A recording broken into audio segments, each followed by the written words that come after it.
Bonjour chers tous, que Dieu vous bénisse très abondamment. Eh bien, nous célébrons la Pâque. Il est important pour toutes les personnes, de toutes les races, de tous les peuples, de tout continent, de toute nation, de toute tribu, de toute ethnie, de réaliser qu'il n'y a jamais eu dans l'univers, il n'y aura plus jamais un homme aussi exceptionnel que la personne de Jésus. Jean-Baptiste, nous regardons, a dit, voici l'agneau de Dieu qui ôte le péché du monde. En fait, Jésus a mené une vie exceptionnelle. Beaucoup de personnes parlent de sa crucifixion comme si vraiment il était allé à la croix parce qu'il était faible. Non, il a dit, je donne ma vie, je vais pouvoir la donner et celui de la reprendre. La veille de sa crucifixion, il s'est livré lui-même en donnant son corps, en donnant son sang à ses disciples. Il dit, prenez et mangez, ceci est mon corps, prenez et buvez, ceci est mon sang. C'est un rituel spirituel dans lequel il s'est livré avant de connaître la mort. C'est pourquoi quiconque croit en ce Jésus ressuscité d'entre les morts, d'ailleurs le seul qu'on ne retrouve pas aujourd'hui dans un tombeau, c'est Jésus. Exceptionnel. La Bible dit qu'il est le premier-né d'entre plusieurs frères. Quand nous croyons en lui, c'est pas simplement le fait d'être adhérent d'une nouvelle religion. Non, pas du tout. C'est le chemin, la vérité et la vie. Il nous réconcilie au Père. Nul ne peut arriver au Père sans passer par lui. C'est pourquoi quiconque croit en lui est véritablement une nouvelle créature. Nous sommes un nouveau prototype d'humain qui n'a jamais existé sur la terre des hommes. C'est pourquoi chaque enfant de Dieu devra prendre la résolution de vivre une vie exceptionnelle. Je vois beaucoup de personnes se plaindre de la puissance de la sorcellerie, la puissance des autels, la puissance des malédictions et des attaques, etc. Écoute-moi très bien. Est-ce que tu sais en qui tu as cru? Voici les dernières phrases ou la dernière parole qu'il a prononcée à la croix. Tout est accompli. Ça vient de mon grec Terelestai, qui veut dire, premièrement, en justice, que la sentence a été purgée. C'est-à-dire, aucun tribunal ne peut te condamner. Son sang a servi de rançon. Donc, le péché a perdu toute légitimité sur ta vie. Il a expié tes péchés. Il n'y a plus de raison légale pour un tribunal quelconque dans les cieux, sur la terre, sous la terre, de s'attaquer à ta vie. Ne réveille pas tes ancêtres. N'accuse pas les autels de famille qui sont sans pouvoir sur ta destinée. Parce qu'en fait, la sentence a été prononcée à ton égard. Tu es libre. Totalement libre parce que tu as cru en Jésus-Christ.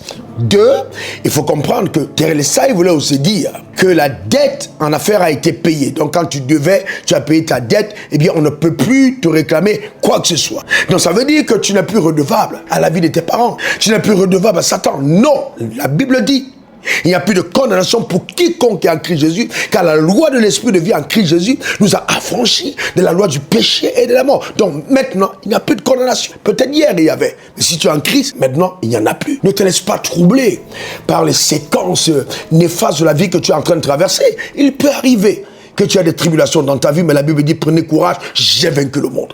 Notre victoire, elle est en Christ, totale et parfaite.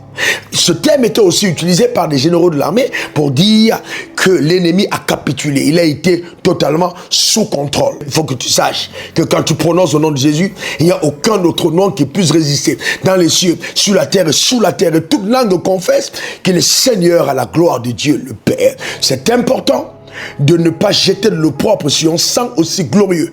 Jésus n'est pas mort simplement pour que tu ailles au ciel. Non, non, non, non, non. Il y a bien plus. Il a payé la dette par son sang versé, ce sang qui parle encore aujourd'hui mieux que celui d'Abel, afin que sur la terre des hommes, tu vives la manifestation du règne de Dieu et que tu ne sois plus jamais privé de la gloire de Dieu. Ce symbole de la croix, c'est cet autel de Dieu où Dieu a porté le sang divin pour la rédemption des hommes. Chaque gouttelette de ce sang qui a touché la terre a affranchi totalement ta vie de toute forme de libation ancestrale, réclamation diabolique qui pouvait poser sur ta destinée. C'est pourquoi, quand tu es en Christ, tu es une nouvelle création.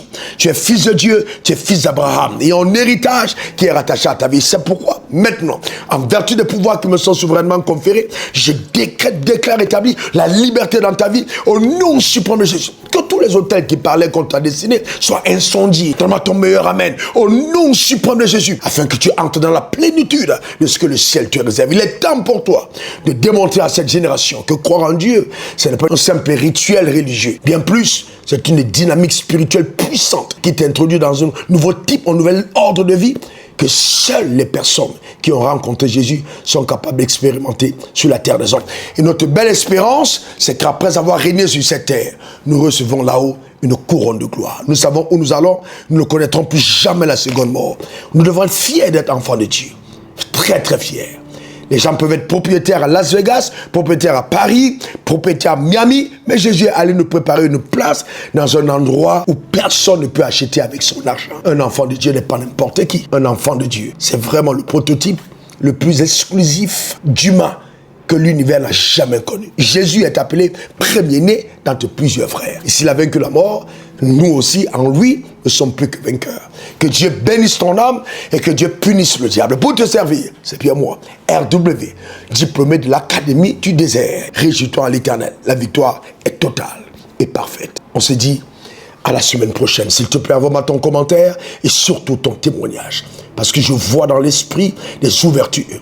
Je vois le voyage, je vois le mariage, je vois la restauration de tes finances. Je suis en train de voir dans l'esprit, maintenant où je parle, de nouveaux contrats signés, des marchés qui sont payés, la restauration de ton intelligence et de ta sagesse. Je suis en train de voir dans l'esprit ta vie basculer en autre palier de gloire.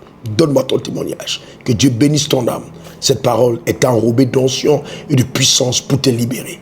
Quelle que soit ta religion, si tu dis simplement au nom suprême de Jésus, je crois. Cela sera ton partage. Porte-toi bien et vis le type de vie que Dieu te réserve sur la terre des hommes. C'était moi, RW. Demeure béni. Bye bye. Suivez le révérend sur les réseaux sociaux, Facebook, Instagram, Twitter et YouTube. Et suivez-nous en scannant le QR code.